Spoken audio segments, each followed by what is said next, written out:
මේ ජ්‍යොතිෂය කියන මාතෘකාව සමාජයේ වර්තමානයේ බොහොම පැතිරිලා තියෙන මාතෘකාවක්. හැම දිනම වගේ උත්සාහ කරනවා තමන්ගේ හඳහන බලාගන්න.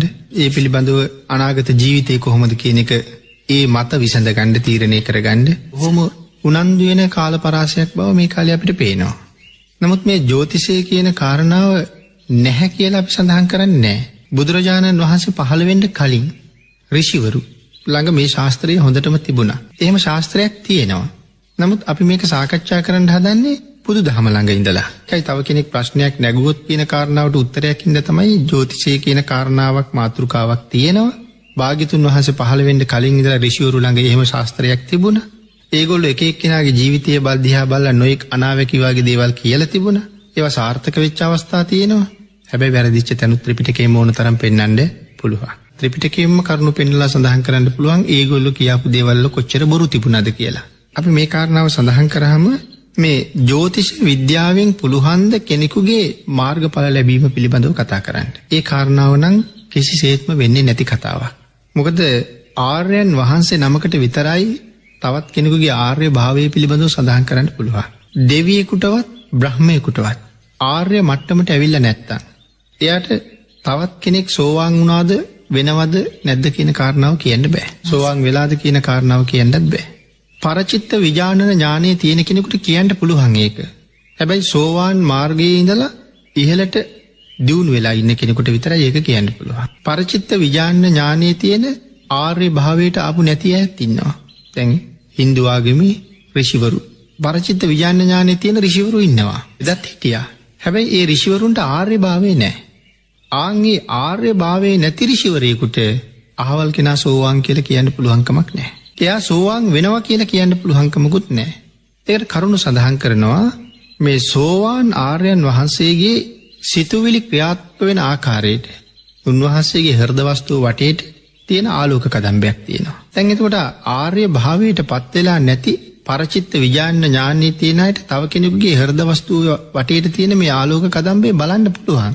ඒක දැක්ක හැකි. ඒ දැක්කට සෝවාන් වෙච්ච ආර්යයන් වහන්සේ නමකගේ ඒ සිතුවිලි වල තියෙන පවිත්‍රත්වයත් එක්ක ඇති වෙන ආලෝක කදම්බය ඒ අය අඳුරන්නේ නැහැ. නමුත් සෝවාන් සකදාගාමි කියන ආර්ය තත්වයට පත් වෙලා මේ කාරණාව දකින්න කෙනෙක් අඳුරනවා මේ සෝවාන් කෙනෙකුගේ ආලෝක කදම්බේ හැටි කියලා. ඒ නිසා එවන් කෙනෙකුට කියන්න පුළුවන් ආර්ය භාවයට ආපු නැති අර වගේ කෙනෙකුට ඒ ප්‍රකාශය කරන්න පුළුවන් කමක් නැහැ. එහෙමනම් ආර්ය භාවයට පත් වෙලා නැති නමුත් ජ්‍යොතිෂ විද්‍යාව ප්‍රගුණ කරලා මේ වගේ දේවල් කතා කරන කෙනෙකුට කවදාවත් කියන්න බෑ ඔබ සෝවාන් වෙනවා සකදාගාමි වෙනවා මාර්ගඵල ලබනවා කියලා කිවීමේ හැකියාවක් ඇත්තේ නැති බව ධර්මයේ තුලින්ම පැහැදිලි වෙනවා. මම සඳහන් කළා අතීතයේත් මේ ශාස්ත්‍රයේ තිබුණා. නමුත් අතීතයේ ඒ අය ප්‍රකාශ කරපු කරුණු වැරදිච්ච තැනුත් තියෙනවා. ඒකට හොඳම උදාහරණය තමයි තේමී ජාතකය. තේමී කුමාරයා ප්‍රාර්ථනා කරලා තමයි දෙව්ලොවින් මනුලොවට උපද්දවගන්නේ. කුමාරයා ඉපදිච්චාම රජුරවන්ට බොහොම සතුටුයි. රජුරුව මේ නිමිත්ත පාඨකයෝ ගෙන්නලා කුමාරයාගෙන් තොරතුරු ඇහුවා. ඒගොල්ලෝ කිව්වා ස්වාමීනි ඊටාම පුණ්‍යවන්තයි. බොහොම ශ්‍රේෂ්ඨ දරුවෙක් තමයි ඔබ වහන්සේට ලැබිලා තියෙන්නේ. මේ රට කරවන්න තරම් උතුම් දරුවෙක්. මේ ආදි වශයෙන් දරුවගේ පුණ්‍ය මහිමය විස්තර කළා. හැම පැත්තෙම නිරෝගී බව සඳහන් කළා. නමුත් දැන් මේ කුමාරයා නිරෝගී බවක් පෙන්වන්නේ නැහනේ. නිරෝගී බවක් පෙන්වන්නේ නැහැ. දැන් අරගොල්ලෝ එතන කියපු කතාවත් අපි හරි කියමුකෝ. මහ පුණ්‍යවන්තයි දෙව්ලොව ඉඳලා තමයි ඇවිල්ලා ඉපදුනේ. ඊටාම නිරෝගී බෝසතාණන් වහන්සේනේ හැබැයිම පුණ්‍යවන්තයි. 16 අවුරුද්දක් ගත වුණා කුමාරයාගේ නිරෝගී බවක් දැක්කේ නැහැ. එයා නැගිට්ටේ නැහැ, කතා කළේ නැහැ, දෙමව්පියෝ කැමති විදිහට හැසිරුණේ නැහැ. අන්තිමට රජුරවන්ට කේන්ති ගිහිල්ලා නිමිත්ත පාඨකයෝ ගෙන්නලා ඇහුවා දැන් එදා ඉපදිච්ච දවසේ උඹලා කිව්වා නේද බොහොම පුණ්‍යවන්ත ඊටාම නිරෝගී දරුවෙක් කියලා. එතකොට කොහො දැන් ඒ නිරෝගී බව? දැන් මෙයා ගැන ආපහු අහනකොට කියනවා මහරජතුමනි එදා රජතුමා බොහොම සන්තෝෂයෙන් තමයි දරුවෙක් බලාපොරොත්තු වෙමින් හිටියේ. ඊට පස්සේ තමයි මේ දරුවා ලැබුණේ. නමුත් ඔබ වහන්සේගේ හිත තලන්න බැරි හින්දා අපි එදා එහෙම කිව්වා. අපි දැනගෙන හිටියා මෙයා මේ තත්ත්වයේ කෙනෙක් කියලා. මහරජ දැන් නම් ගෙදර තියාගන්න මෙපා. මෙයා බොහොම භයානක කෙනෙක්. මෙයා මාලිගාවේ ඉන්නවා කියලා කියන ඔබතුමාට ඊටාම අනතුරුදායකයි. මෙයා දැන් වහාම මාලිගාවෙන් පිට කරන්න. ඔබතුමාගේ ආරක්ෂාව වෙනුවෙන් අපි සඳහන් කරන්නේ. මෙයා ගෙනහිල්ලා ඔළුවට උදළු බන්දෙන් පාරක් ගහලා වල්ලන්න. මේ අර නිමිත්ත පාඨකයෝමයි මේ කියන්නේ. රජුරෝ බොහොම ඉක්මනට මෙයා පිට කරන වදකයා ලව්වා. නමුත් වදකයා ගෙනහිල්ලා නවත්තාම දෙවියෝ අනුග්‍රහ කරලා වදකයාට පෙන්නනවා සොහොන් බිමක්. ඒක දෙවියෝ පෙන්නන්නේ. එයා රතේ නවත්තලා වලක් කපනවා. රජුරු කිව්වා මෙයා වලට දාලා ඔලුවට උදළු බන්දෙන් ගහලා පස් වහන්න කියලා. මෙයා වල කපන අතරේ තේමිය කුමාරයා කල්පනා කළා දැන් නැගිටින්න කාලයයි. 16 අවුරුද්දක් විතර දිගහැරපු නැති අතපය. දැන් අපේ නම් මාස ගාණක් අත කැල්ලා දිගාරින්න නැතුව හිටියනම් ආයේ ව්‍යායාම කරන්න ඕනේ දිගාරින්න. තේමිය කුමාරයා දිගහැරලා බැලුවා. අතපය හොඳට දිගාරින්න පුළුවන්. නැගිටලා බැලුවා. කොන්ද කෙලින් කරන්නත් පුළුවන්. කරත්තෙන් බැස්සා. බැහැලා ටිකක් ඇවිදලා බැලුවා. ඇවිදින්නත් පුළුවන්. මෙයා කල්පනා කළා රාජ නියෝගයේ අරගෙන ආපු වදකයා මම බැහැලා ඉන්නවා දැක්කොත් සමහරට මට එරෙහි වෙලා මාත් එක්ක සටනට එයි. එහෙම සටනට આવොත් මට ඔහු මෙල්ල කරන්න තරම් ශක්තියක් තියෙනවද? මොකද 16 අවුරුද්දක් තිස්සේ මම මගේ ශරීර ශක්තිය දිහා බැලුවේ නැහැ. ඒ හින්දා වදකයා වල කපන අතරේ තමන් අරගෙන ආපු කරත්තේ එක පැත්තක් උස්සලා බැලුවා. එයාට ඒක නිකන් බොල්ලියක් උස්සනවා වගේ කායික ශක්තිය බොහොම ඉහළයි. එහෙම වුණොත් මෙයා එක සටන් කරන්න වුණොත් මට ඒ ශක්තියක් තියෙනවා. ඊට පස්සේ තමයි ශක්‍ර දේවේන්ද්‍රයන් වහන්සේ විශ්වකර්ම දිව්‍ය පුත්‍රයා ඇවලා දිව්‍ය කුමාරයෙක් වගේ සැරසුවේ. ඊට පස්සේ වදකයා ගාවට එන්නේ. දැන් එතකොට අර නිමිත්ත පාඨකයෝ කියපු අදහස් අවස්ථා දෙකේම බොරු. දැන් මේ වෙලාවේ කිව්වා මෙයා හරි භයානක කෙනෙක්. මෙයා හිටියොත් ඔබතුමාට අපලයි, කරදරයි, ඉක්මනට වලල්ලා දාන්න කියලා. දැන් ඒ කාරණාවත් බොරු වුණා. මුලින් කියපු කාරණාව ඇත්ත වුණාට දැන් මෙතන මේගොල්ලන්ට ගැලවෙන්න තමයි එහාට මෙහාට කියන්නේ. ඉතින් ඒ කාරණාවෙන් අපිට තේරෙනවා ඒගොල්ලෝ මේ දේවල් දැක්කේ නෑ කියලා. එතකොට බොරුවක් කියලා තියෙන්නේ. එහෙනම් කෙනෙකුගේ ආර්ය භාවය කවදාවත් ජ්‍යොතිෂයෙන් කියන්නත් බෑ. ඊළඟ කාරණාව අපි බෞද්ධයෙක් සම්බන්ධව බුදුදහම මත ඉඳලා කතා කරමු කියලා මෙතන සඳහන් කළේ. අපේ බුදුරජාණන් වහන්සේ මේ ජ්‍යොතිෂය කියන එක සම්පූර්ණයෙන්ම අත්හරින්න කියලා තමයි දේශනා කරන්නේ. ඒක මූලාශ්‍රයේම සඳහන් කරනවා මහා නිද්දේශ පාළියේ 526 වෙනි පිටුවේ තමයි සඳහන් කරලා තියෙන්නේ. කරුණු 4කින් සඳහන් කරනවා ආතබ්බණං සුපිනං ලක්කණං අතෝපිනක්කත්තං. මෙතන ආතබ්බණය කියලා කියන්නේ මන්ත්‍ර ශාස්ත්‍රය. සුපිනං කියලා කිව්වේ සිහින ශාස්ත්‍රය. ලක්කණං කියලා කිව්වේ ශරීර අංග බලලා සඳහන් කරන මේ ලක්ෂණ ශාස්ත්‍රය. අතෝපිනක්කත්තං කියලා කිව්වේ නක් ශාස්ත්‍රය. මේක බුදුරජාණන් වහන්සේ මෙන්න මේ විදිහට ප්‍රතික්ෂේප කරනවා යෙදෙන්න එපා. මේ කාරණාවල යෙදෙන්න එපා. විශේෂයෙන්ම යෙදෙන්න එපා. යෙදෙන්න එපා කියලා සඳහන් කරනවා. ආයේ විශේෂයෙන් යෙදෙන්න එපා. සලකන්න එපා. ඉගෙන ගන්න එපා. මතක තියාගන්න එපා. අනිත් අය යොදවන්න එපා. මේ ආදි වශයෙන් වචන ගණනාවකින් භාග්‍යතුන් වහන්සේ ප්‍රතික්ෂේප කරනවා. එතන භාග්‍යතුන් වහන්සේ සඳහන් කරන්නේ මේ තිරස්චීන විද්‍යාවන් හැටියට තමයි මේ දේවල් සලකලා තියෙන්නේ. ඒකට සඳහන් කරපු ආතබ්බේ, සුපිනය, ලක්කණය, අතෝපිනක්කත්තේ තිරස්චීන විද්‍යාවයි. සත්වයාගේ දියුණුවක් ඇති කරන්නේ නැහැ කියලා භාග්‍යතුන් වහන්සේ සඳහන් කරන්නේ. ජාතක පාළියේ තියෙනවා නක්කත්ත ජාතකය කියලා ජාතක කතාවක්. ඒකේ සඳහන් කරනවා සත්වයාගේ දියුණුවක් මේ නැකත නිසා ඇති වෙන්නේ නැහැ කියන කාරණා. දැන් භාග්‍යතුන් වහන්සේ නම් නැකතත් ප්‍රතික්ෂේප කරනවානේ. ඕන බුද්ධාගමේ නැකත ප්‍රතික්ෂේපයි. උළුවහු තියෙන නැකත්, උළු වහන නැකත්, මුල්ගල් තියෙන නැකත්, විවාහ නැකත් මේ දේවල් සේරම භාග්‍යතුන් වහන්සේ ප්‍රතික්ෂේප කරලා තියෙනවා. ප්‍රමාදයට හේතු වෙන සහ ඒ වගේ සත්‍ය බවක් නැති නිසා. විශේෂයෙන් භික්ෂුන් වහන්සේට නම් දැඩිසේම එක තහනම්. ඊළඟට භාග්‍යතුන් වහන්සේ මේ නක්කත ජාතකයේ සඳහන් කළේ එක නගරයක ඉන්න කුමාරිකාවක් තවත් තරුණයෙකුට විවාහ කරලා දෙන්න කටයුතු කරනවා. තරුණයාගේ අම්මා මේ නැකත් බලන කෙනෙක් ගාවට ගිහිල්ලා අහනවා මගේ පුතාගේ විවාහය සිද්ධ කරලා දෙන්න ඕනේ.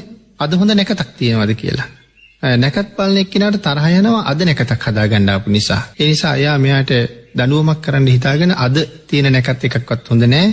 හෙට තියෙන නැකතක් හදලා දෙනවා. හෙටයි හොඳ නැකත් තියෙන්නේ. දැන් මංගල අවස්ථාවට තරුණියගේ පාර්ශවයේ කට්ටිය ඔක්කොම සූදානම් වෙලා ඉන්නේ. දැන් මේ පිරිස අද යන්නේ නැහැ. නැකත හොඳ නැති හින්දා. අර පිරිස තරුණිය වෙන තරුණියෙකුට විවාහ කරලා දෙනවා. මේගොල්ලෝ හෙට කියන දවසේ යනවා ඇය එක්ක එන්න. ඒ මිනිස්සු මේගොල්ලෝ ගහලා පන්න ගන්නවා.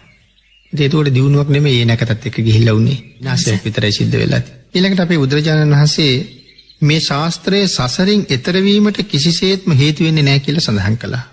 මේ අපි සඳහන් කරපු මන්ත්‍ර ශාස්ත්‍රයේවත්, ලක්කන ශාස්ත්‍රයේවත්, සිහින ශාස්ත්‍රයේවත්, නක් ශාස්ත්‍රයේවත් සංසාරයෙන් එතර වෙන්න කිසිම ආකාරයකින් හේතු වෙන්නේ නැහැ. සසරින් එතර කරවන්න හේතු වෙන්නේ නැති නිසා බුදුරජාණන් වහන්සේ දේශනා කරලා තියෙන මේ දේවල් ඔක්කොම තිරස්චීන විද්‍යාවන් හැටියට. තිරිසන් යෝනියේ උපදින්න හේතු වෙන කරුණු හැටියට තමයි පැහැදිලි කරන්නේ. ඒ නිසායි අර වචන ගණනාවකින් මේක තහනම් කළේ. මජ්ක්‍ධිම නිකායේ තියෙනවා චන්දූපම සූත්‍රය කියලා සූත්‍රයක්. එහි සඳහන් කරනවා කෙලස් 16ක් අඩු නම් යම් වෙලාවකට ඔහුට යම් වැඩක් කරන්න හිතෙනවා නම් ඒ වෙලාව තමයි මේ උත්තර ඵලගුණ නැකත කියන්නේ කියලා. කෙලස් 16ක් අඩු නම් ඒ පුද්ගලයාට යම් වෙලාවක හිතෙනවා නම් යම් වැඩක් කරන්න. ආන්ගේ හිතෙන වෙලාව තමයි උත්තර ඵලගුණ නැකත කියලා කියන්නේ. මේ ලෝකේ නැකත් තියෙනවා. දැන් දරුවෙක් ඉපදුනහම අපි නැකත හදනවා. දැන් දරුවා නැකත එනකම් බලාගෙන ඉඳලා ඉපදුනා නෙමෙයිනේ. දරුවා උපදින වෙලාවට දරුවා උපදිනවා. අපි ඊට පස්සේ තමයි නැකත හදන්නේ. ඒ කියන්නේ ලෝකේ නැකත් තියෙනවා. ඒ Tamanට සුදුසු වෙලාව තමයි නැකත. දැන් බෝසතාණන් වහන්සේ බුද්ධත්වයේ සඳහා බෝධි මූලයට වැඩම කරපු වෙලාව ලෞතර බුද්ධ රාජ්‍ය ලබාගත් වෙලාව නැකතක්. ඒක කවුරුවත් හදලා දුන්න නැකතක් නෙමෙයි. උන්වහන්සේ බුද්ධත්වයේ ලැබුවේ ඒ සඳහා සුදුසුම වෙලාවේ. බෝධි මූලයට ගිහිල්ලා වජ්‍රාසනයේ මත වැඩ හිටියේ සුදුසුම වෙලාවේ. ඒ වෙලාව මේ ලෝකේ නැකතක්. රුවන්වැලි මහසෑය හදන්න ලෑස්ති වෙන වෙලාවේ කවුරුවත් නැකත් බැලුවේ නැහැ. නමුත් මහසෑය හදන්න මුල්ගල් තියෙන වෙලාව හැබැවින්ම නැකතක්. ඒ වෙලාවට නැකතක් තියෙනවා. ලෝකේ නැකත් තියෙන හින්දා කෙනෙකුට ඒක පැහැදිලි කරලා සුද්ධ කරලා කියන්න පුළුවන් මේ වෙලාව අහවල් නැකතයි කියලා. ඊළඟට අපි සාමාන්‍යයෙන් නැකත් ශාස්ත්‍ර හදනකොට ජ්‍යොතිෂ විද්‍යාව හදනකොට අපි කියනවා මේ රාහුගේ අපලි තියෙනවා. සෙනසුරුගේ අපලි තියෙනවා. මෙච්චර කාලයක්. ඒ නිසා මෙහෙම කරන්න ඕනේ. මේ රාහු සෙනසුරු කියන අයත් හැබැයිවටම බුදුන් සරණ ගියපු ආර්ය ශ්‍රාවක. රාහු අසුරේන්ද්‍රයත් භාග්‍යතුන් වහන්සේ සරණ ගියපු කෙනෙක්. එහෙමනම් ඒගොල්ලෝ හැබැවින්ම බුදුරජාණන් වහන්සේගේ සරණ මත පිහිටලා ඉන්න. ඒගොල්ලෝ කවදාවත් අපල කරන්නේ නැහැ, කරදර කරන්නේ නැහැ තෙරුවන් සරණ ගියපු අයට. එහෙනම් තෙරුවන් සරණ ගියපු අයට මේ ලෝකේ කාගෙන්වත් හිරිහැරයක් කරදරයක් එහෙම සිද්ධ වෙන්නේ නැහැ. ඒ ආරක්ෂාව තිසරණේ සහ පන්සිල් මත සුරක්ෂිත වෙලා. ඒ නිසා මේ බුද්ධ ආගමේ හැම වෙලාවෙම භාග්‍යතුන් වහන්සේ දේශනා කළේ ඉපදෙන කෙනා මරණය කියන ධර්මතාවයේ අරගෙනමයි ඉපදෙන්නේ. එයා ඉපදිලා මැරෙනවා, ආයතනක උපදිනවා, ආයෙ ඉපදෙනවා, ආයෙ මැරෙනවා. උපතත් එක්ක අරගෙන ආපු ධර්මතාවයේ මරණය. හැබැයි බුදුදහම කියලා කියන්නේ ඉපදිච්ච කෙනා ආයෙ කවදාවත් නොමැරෙන කෙනෙක් බවට පත් කරන එක. ආයෙ කවදාවත් නූපදින කෙනෙක් බවට පත් කරන එක. ඒකයි බුදුරජාණන් වහන්සේගේ දේශනාව. බුදුදහමෙන් උත්සාහ කළෙත් ඒකට. නමුත් අර ශාස්ත්‍ර වලින් කවදාවත් ඒ දේ කරන්න බැරි නිසා භාග්‍යතුන් වහන්සේ සඳහන් කළා සංසාර සැපය, සංසාර සුවය, සසරින් මිදීම හොයාගෙන යන කෙනාට තිසරණ පන්සිල් තමයි වටින්නේ කියලා. ඒ නිසා භාග්‍යතුන් වහන්සේ මේ නැකත කියන කාරණාව ඒ තරම්ම ප්‍රතික්ෂේප කරනවා. එතන සඳහන් කළා මේ රහත් උනා කියලා කියන්නේ නක්ෂත්‍රයේ කන පිටට හරවපු එකක් කියලා. කෙනෙක් ආර්ය භාවයට ගියා කියලා කියන්නේ සම්පූර්ණ නැකත කන පිට හැරෙවුවා කියන එක. ඒ හින්දා එයා ආයේ සංසාරෙට එන්නේ නැහැ. එතෙන්ට ගෙනියන්න පුළුවන් උනේ මේ ශ්‍රේෂ්ඨ ධර්මයට විතරයි. අර කිසිම ශාස්ත්‍රයකට කෙනෙක් එතෙන්ට ගේන්න බැරි නිසා ලෝකේ තියෙන උතුම්ම තැනට පමුණවන්න පුළුවන් බුදුදහමට විතරයි. නිසා භාග්‍යතුන් වහන්සේ දේශනා කළේ ඒ මත පමණක් පිටලා කටයුතු කරන්න.